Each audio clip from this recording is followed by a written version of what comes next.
am writing this under an appreciable mental strain, since by tonight I shall be no more.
Penniless, and at the end of my supply of the drug which alone makes life endurable, I can bear the torture no longer, and shall cast myself from this garret window into the squalid street below. Do not think from my slavery to morphine that I am a weakling or a degenerate. When you have read these hastily scrawled pages, you may guess, though never fully realize, why it is that I must have forgetfulness or death.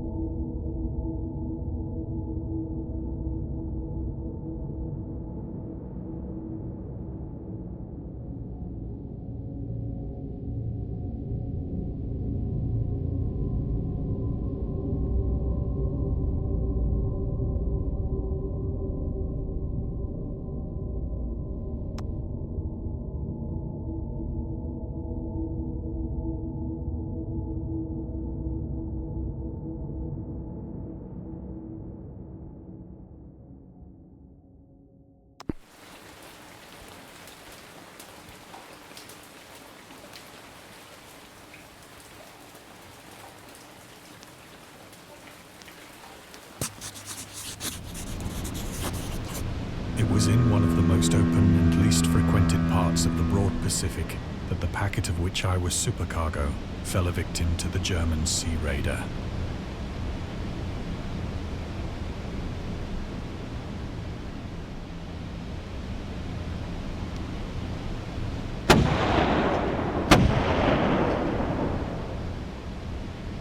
The Great War was then at its very beginning, and the ocean forces of the Hun had not completely sunk to their later degradation, so that our vessel was made a legitimate prize, whilst we of her crew were treated with all the fairness and consideration due us as naval prisoners.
So liberal, indeed, was the discipline of our captors, that 5 days after we were taken, I managed to escape alone in a small boat with water and provisions for a good length of time.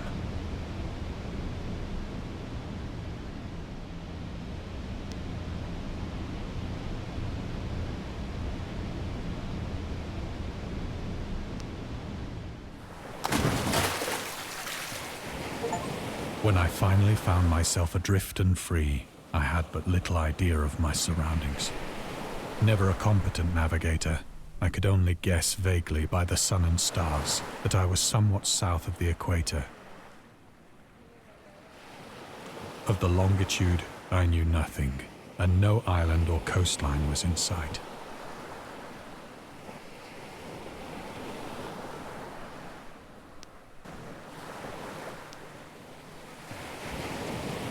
The weather kept fair, and for uncounted days I drifted aimlessly beneath the scorching sun, waiting either for some passing ship or to be cast on the shores of some habitable land.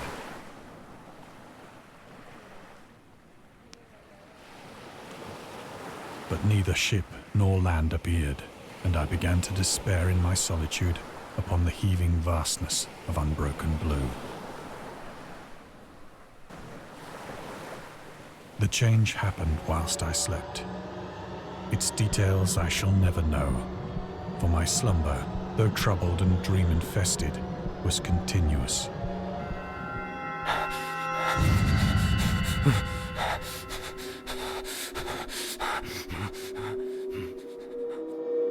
When at last I awoke, it was to discover myself half sucked into a slimy expanse of hellish black mire, which extended about me in monotonous undulations as far as I could see, and in which my boat lay grounded some distance away. Though one might well imagine that my first sensation would be of wonder at so prodigious and unexpected a transformation of scenery, I was in reality more horrified than astonished. For there was in the air and in the rotting soil a sinister quality which chilled me to the very core. The region was putrid with the carcasses of decaying fish and of other less describable things which I saw protruding from the nasty mud of the unending plain.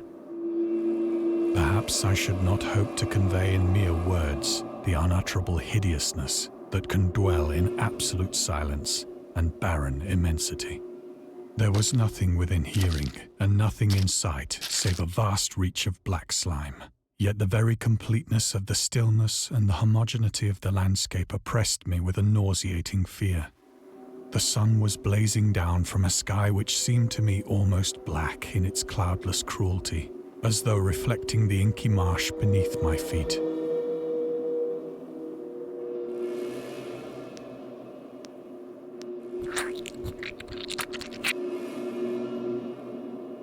As I crawled into the stranded boat, I realized that only one theory could explain my position.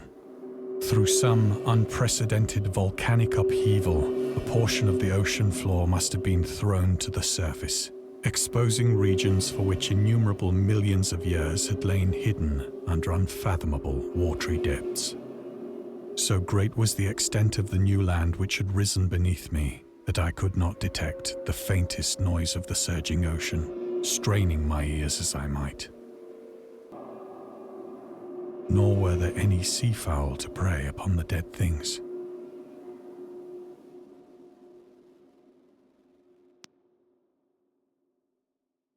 For several hours I sat thinking or brooding in the boat, which lay upon its side and afforded a slight shade as the sun moved across the heavens. As the day progressed, the ground lost some of its stickiness and seemed likely to dry sufficiently for traveling purposes in a short time.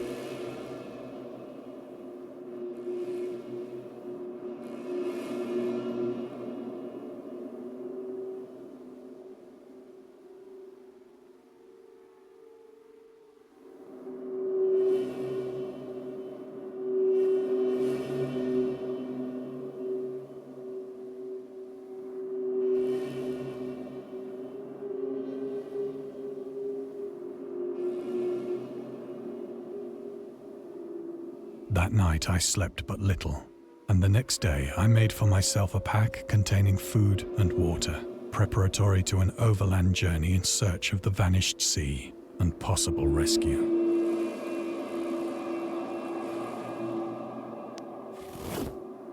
On the third morning, I found the soil dry enough to walk upon with ease. The odor of the fish was maddening, but I was too much concerned with graver things to mind so slight an evil, and set out boldly for an unknown goal.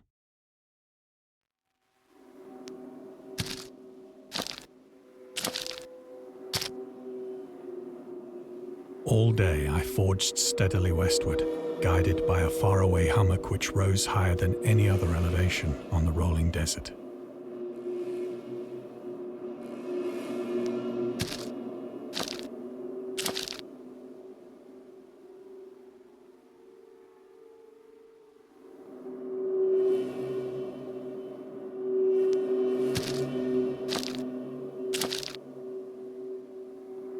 That night, I encamped, and on the following day still travelled toward the hummock, though that object seemed scarcely nearer than when I had first espied it.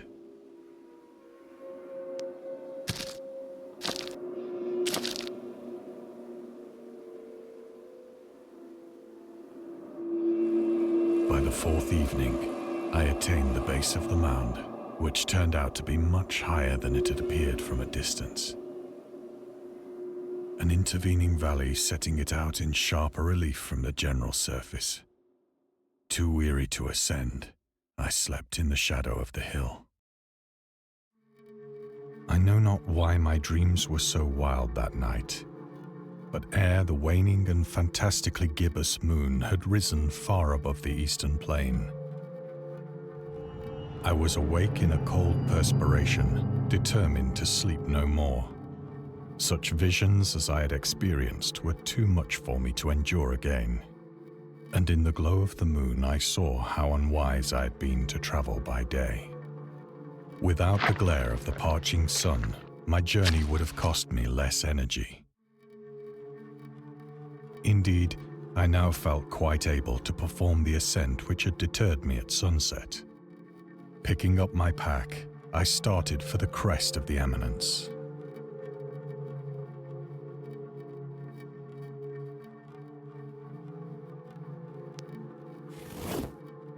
I have said that the unbroken monotony of the rolling plain was a source of vague horror to me, but I think my horror was greater when I gained the summit of the mound and looked down the other side into an immeasurable pit or canyon,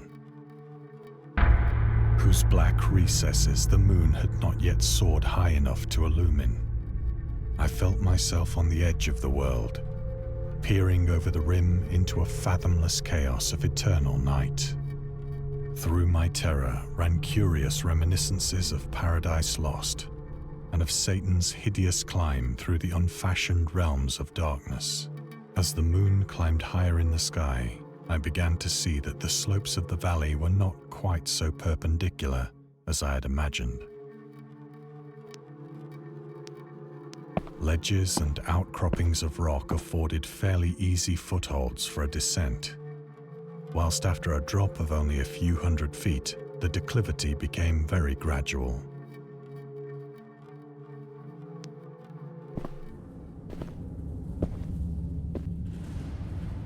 Urged on by an impulse which I cannot definitely analyze, I scrambled with difficulty down the rocks and stood on the gentler slope beneath, gazing into the Stygian deeps, where no light had yet penetrated. All at once, my attention was captured by a vast and singular object on the opposite slope, which rose steeply about 100 yards ahead of me, an object that gleamed whitely in the newly bestowed rays of the ascending moon.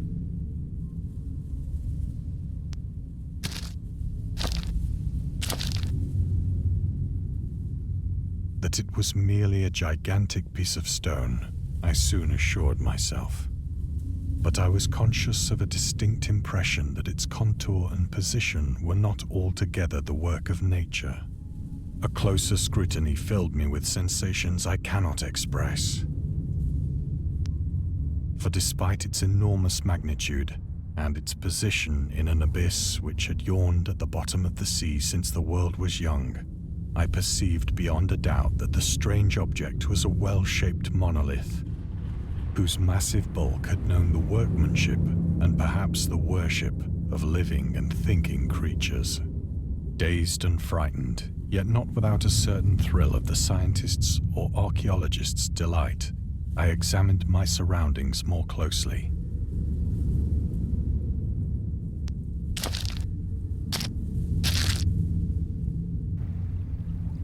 The moon, now near the zenith, shone weirdly and vividly above the towering steeps that hemmed in the chasm, and revealed the fact that a far-flung body of water flowed at the bottom, winding out of sight in both directions and almost lapping my feet as I stood on the slope. Across the chasm, the wavelets washed the base of the Cyclopean monolith, on whose surface I could now trace both inscriptions and crude sculptures. The writing was in a system of hieroglyphics unknown to me and unlike anything I'd ever seen in books, consisting for the most part of conventionalized aquatic symbols such as fishes, eels, octopi, crustaceans, mollusks, whales, and the like. Several characters obviously represented marine things which are unknown to the modern world, but whose decomposing forms I had observed on the ocean-risen plain. It was the pictorial carving, however, that did most to hold me spellbound.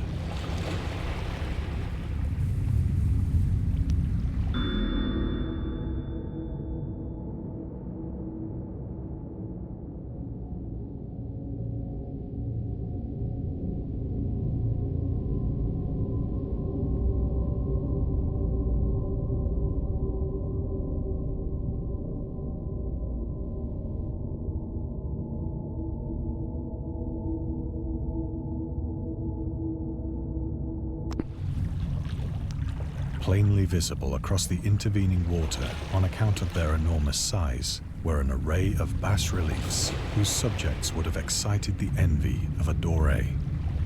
I think that these things were supposed to depict men, at least a certain sort of men, though the creatures were shown disporting like fishes in the waters of some marine grotto, or paying homage at some monolithic shrine which appeared to be under the waves as well. Of their faces and forms I dare not speak in detail, for the mere remembrance makes me grow faint, grotesque beyond the imagination of a Poe or a Bulwer. They were damnably human in general outline, despite webbed hands and feet, shockingly wide and flabby lips, glassy, bulging eyes, and other features less pleasant to recall. Curiously enough, they seem to have been chiseled badly out of proportion with their scenic background, for one of the creatures was shown in the act of killing a whale, represented as but little larger than himself. I remarked, as I say, their grotesqueness and strange size, but in a moment decided that they were merely the imaginary gods of some primitive fishing or seafaring tribe. Some tribe whose last descendant had perished eras before the first ancestor of the Piltdown or Neanderthal man was born. Awestruck at this unexpected glimpse into a past beyond the conception of the most daring anthropologist, I stood musing whilst the moon cast queer reflections on the silent channel before me. Then, suddenly, I saw it. With only a slight churning to mark its rise to the surface, the thing slid into view above the dark waters.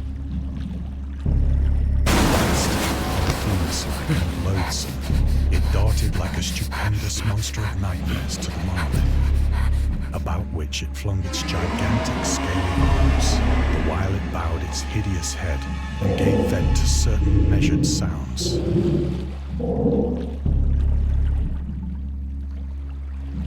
I think I went mad then. Of my frantic ascent of the slope and cliff, and of my delirious journey back to the stranded boat, I remember little.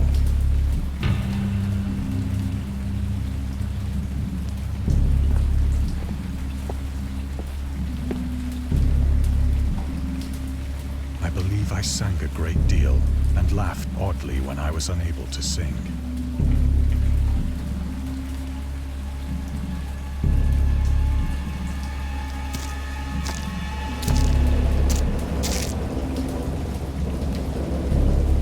Indistinct recollections of a great storm sometime after I reached the boat. At any rate, I know that I heard pearls of thunder and other tones which nature utters only in her wildest moods.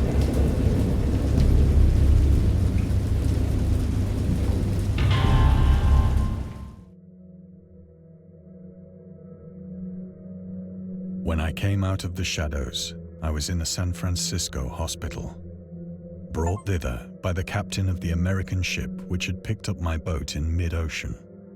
In my delirium, I had said much, but found that my words had been given scant attention. Of any land upheaval in the Pacific, my rescuers knew nothing, nor did I deem it necessary to insist upon a thing which I knew they could not believe.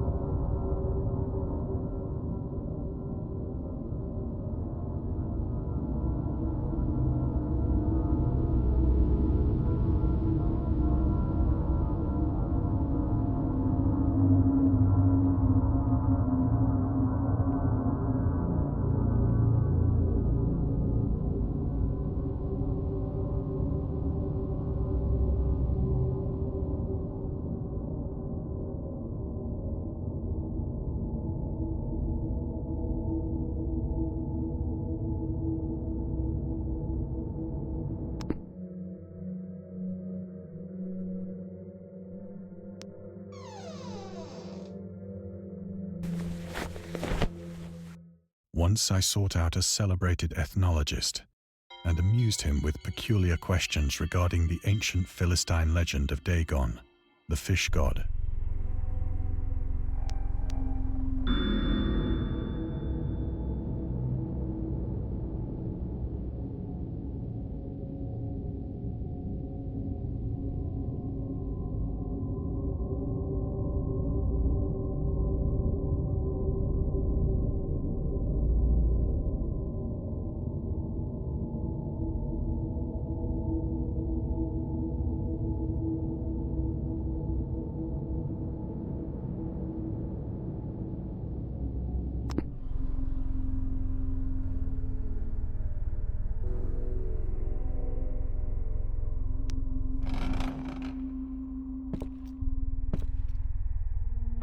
But soon perceiving that he was hopelessly conventional, I did not press my inquiries.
It is at night, especially when the moon is gibbous and waning, that I see the thing. I tried morphine, but the drug has given only transient surcease and has drawn me into its clutches as a hopeless slave. So now I am to end it all, having written a full account for the information or the contemptuous amusement of my fellow men.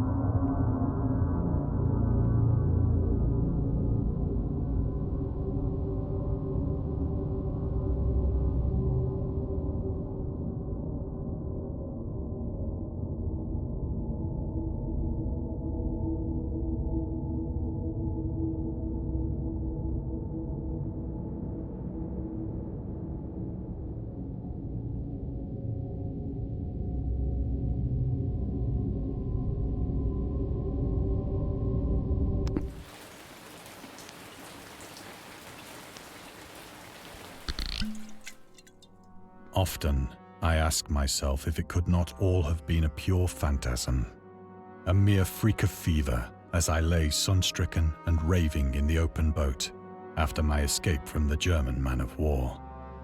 This I ask myself, but ever does there come before me a hideously vivid vision in reply. I cannot think of the deep sea without shuddering at the nameless things that may at this very moment be crawling and floundering on its slimy bed, worshipping their ancient stone idols and carving their own detestable likenesses on submarine obelisks of water-soaked granite. I dream of a day when they may rise above the billows to drag down into their reeking talons the remnants of puny, war-exhausted mankind. Of a day when the land shall sink and the dark ocean shall ascend amidst universal pandemonium.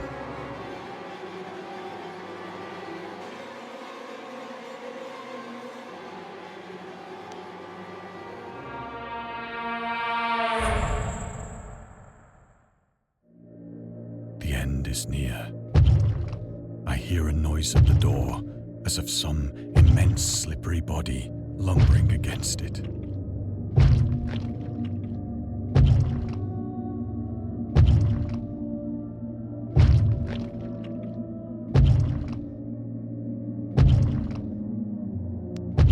It shall not find me.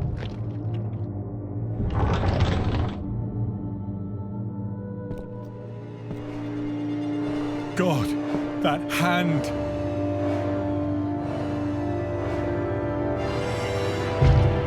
The window! The window!